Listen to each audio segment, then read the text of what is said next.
Andrew in Washington, as a doubting Christian and wants to know if atheists are being manipulated by Satan to mess with you. Is that correct? No.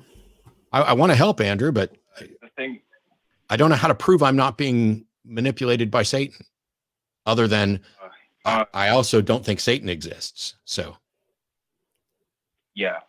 We could talk about why you think that atheists are being manipulated by Satan in the first place. Yeah, I just want to go ahead. We'll just stop talking and welcome Andrew. Yeah. Okay. Thank you for letting me talk. Really nervous right now. But my whole point is, when I was talking to the caller, screen caller, I was trying to clarify that I do not believe that you guys are being manipulated by Satan, but it's this misconception Christians have of atheists. And it's like this cognitive dissonance is hitting me because I can't emotionally evaluate the evidences for my Christianity. And now I'm like having a panic attack right now. Sorry. Let's fix that. Let's just fix that, because there's nothing to panic about here. I understand that. Well, all right. I don't want to be dismissive. Your panic is real. It's just that if we can help it. So I can tell you this, my family thinks that I work for Satan, and my ex-wife's family thinks that I am Satan. And as far as I can tell, neither of those are true. How can we help you? What's sticking in your craw that's causing you panic? Okay, well, because lately, it's been a year now, almost a year now, since I've been doubting Christianity. And now I've been evaluating the evidences. I've been watching the show for nearly a year now. And often, I have this trigger where when I'm watching debates or discussions with atheists and Christians, that when a certain word, like how, or even when I'm reading comments in the comment sections of videos, where Christians call out the atheists by saying that they are being controlled by Satan, and that this triggers me into the indoctrination I've been in Christianity. And now I'm trying to relieve myself of that, but not the Christianity itself, but more of the manipulation within Christianity. Yeah, that's completely understandable when you think about all of the crap that you've been told about Satan and asking questions, right? Like you've heard some bad things, right? Yeah. And so it's understandable why, after having this repeated to you for however long, that after a certain time you could begin to believe it and it begins to feel like it's true. It's understandable, but it also understand that it does take time to work yourself out of that. And when it sounds like you're doing that, and it sounds like you understand that, but it still hurts. Have you called Recovering from Religion yet? I have been using the chat line. I can't call because I live in a myself, so it's really crowded. So they're all theists, Christians, devout, and they don't know this. I'm turning 18, so I can't risk the possibility of me getting kicked out because of me doubt. Yeah. Possibly. Right now, I'm on the edge of my faith and stuff, so I'm trying to deal with this. I can't imagine. So people ask me, like I did this Spanish language podcast on Saturday, which I loved. And people were asking me, oh, was it difficult for you? No, all this was easy for me after I got to the point where I'd studied it. It was like, once I realized, hey, I don't have any good reason to believe this. I wasn't miserable. I didn't have anxiety. I didn't have the stress. I didn't have fears about hell. None of it. It just kind of all went away. And it was like somebody pulled down a curtain and went, welcome back to reality. But my experience is very different from many other people's. A lot of people's struggle. So I'm glad that you're reaching out to Recovering from Religion. That was going to be my first suggestion. But the thing is, if you know that there are certain things that theists are saying that are triggering this indoctrination and this trauma, I mean, it sounds a little like PTSD type stuff to me. I'm not an expert. I'm not diagnosing anybody. It could be, I mean, not just Recovering from Religion, but you could benefit perhaps from the Secular Therapist Project. What would Jenna and I need to do? I mean, you already said you're not convinced at all that we're supported by Satan. What is there anything that we could say that would be useful and comforting? It was more of the question is formatted more in the way of your journey out of Christianity. Though I know the story, I'm just saying, have you ever recollected that you might have been manipulated by atheists to think the way you did on your way out by being skeptical of Christianity? Oh, No. Yeah, not for me. me And in neither. part because I did mostly a lot of reading. So once I realized, hey, I don't have, so I have a t-shirt that I very rarely wear. It's a 3/4 sleeve baseball shirt, but it says God is just pretend. And the reason I don't wear it is because it's an assertion of a positive position that I don't necessarily think I can always or demonstrate the truth of to everybody. It shifts the burden of proof to me. So I wear it occasionally on my Twitch stream. I think that Satan is just pretend too. But Yeah, I understand that having been raised with this, with a fear of hell, with a fear of consequences, with the fear of a God that is going to, give you over to a reprobate mind and make you pay for having impure thoughts. That all went away from me because I realized that no moral God could judge me and send me to hell merely for not being convinced of something that there's not good argument or evidence for. I know that I have been intellectually honest throughout this process. I don't care what any human being out there says about me.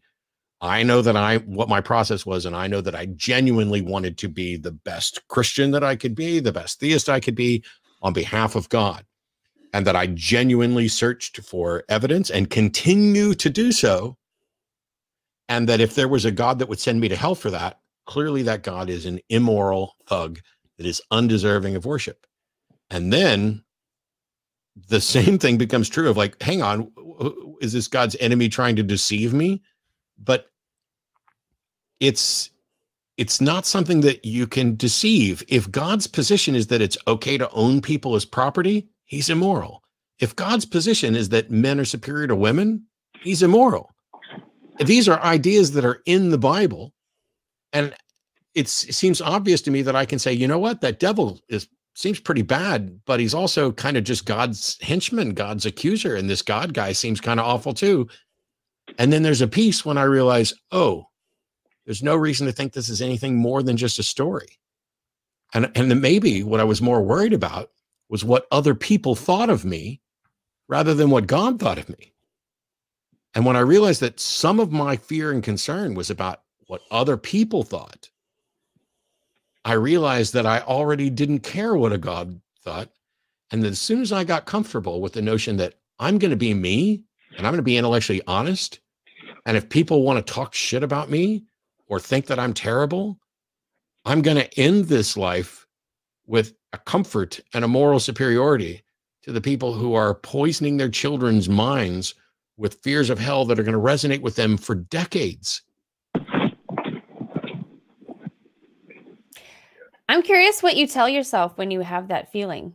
What kind of conversation goes through your head when you have that fear and trigger? That, like, are you asking in the sense of my fear of being controlled by Satan or my skepticism of Christianity? Well, what I mean is, like, do you go, oh man, that feels really bad and it's scary, but you're crazy. That's not how it is. Or do you say, you know what? That's understandable that I think that, considering my history, but instead of falling into that emotional trap, I'm going to talk to myself and remind myself each time this happens that that's not actually the case according to what we've discovered. Because it sounds like you're not actually convinced that that's happening. It sounds like you might not even be aware of what kind of conversation goes through your head. Yeah, it's probably my subconscious mind. But it began with after, certain Christian teenagers, sometimes I haven't committed this one sin, but it led me down to being a devout Christian, then learning. Then I began having panic attacks with what is called the fear of hell, Jesus Christ coming, leaving me behind, blah, blah, blah. Then after it, right now, it's that what is it called? That I know that atheists are moral, good people. There's nothing disingenuous about you guys. Just the thing is, I don't want to risk this possibility that I might burn in hell for a choice that I can be wrong about. And that's the thing. And then even now, like with Matt's points with how he talks about the Christian God may being immoral. The crazy thing is I can't refute it genuinely. I can't honestly tell myself that in the sense of slavery, in the sense of selling your wife or children into slavery, or what is called as laborers for other men to be married and raped. I just can't. And the one thing that triggered me most is that when I, you know how Christian people have this misconception that gay people choose to be gay, but I recently learned that even apologists acknowledge that they are born gay. I'm like, why the fuck would God make a gay person gay? You know what I'm saying? And yeah, why make somebody's life more difficult? Why have this variety and then say, oh, that part of the variety is a bad thing? None of it makes much sense. Yeah. It sounds like you're doing the right things. You're asking questions instead of just trying to repeat what you've been told the rest of your life. So my best recommendation, continue reaching out to Recovering from Religion. Look into the Secular Therapist Project if you can, because that will be private and you won't have to tell anybody what you're talking about in therapy. But cut yourself some slack. Be nicer to yourself, that when you get mired in anxiety and doubt about an afterlife, just remind yourself, this is the one and only life you know you're going to get. And if this life is being ruined by concerns about an afterlife that you don't know you're going to get, how much would it suck to get to the end of your life and have wasted the one and only life you have with concerns about an afterlife? Have you checked out the discussion groups yet? Are you talking about in Discord? Because I haven't joined the Discord. The private discussion group and the fan group that were mentioned at the very beginning on Facebook have a whole bunch of people that are always talking about stuff like this. And so that might, if you just go and kind of ask, hey, does anybody here still have a fear of hell and what do you do? I'm sure you'll get plenty of responses. That's right there. It's on the screen if you have your computer up. I'm calling you through a phone app right now, so I can't see the screen. Okay, well, just check it out later. Yeah. But and by the way, you can email tv@atheist-community.org and join the Discord and interact with people. And there are plenty of people who will help and point to resources. I can't keep the call going, Andrew. I want you to call us back though and check in and let us know, how you're doing as you get through this, because I think you're going through something where you are nowhere near the only person doing it. Jenna went through this in the past to some extent. Other people are doing it. For some people, it's worse. For some people, it's better. But by and large, you need to know that you're not alone and you're not the only person this has happened to. And I'm optimistic that as you go through this process and call in and check in with us from time to time, your story can be beneficial to other people who are dealing with the same thing that you're dealing with.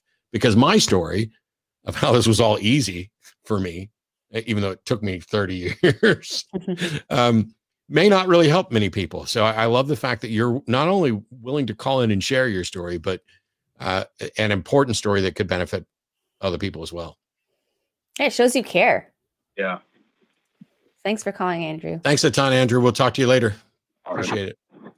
All right. Have fun learning. It can be fun.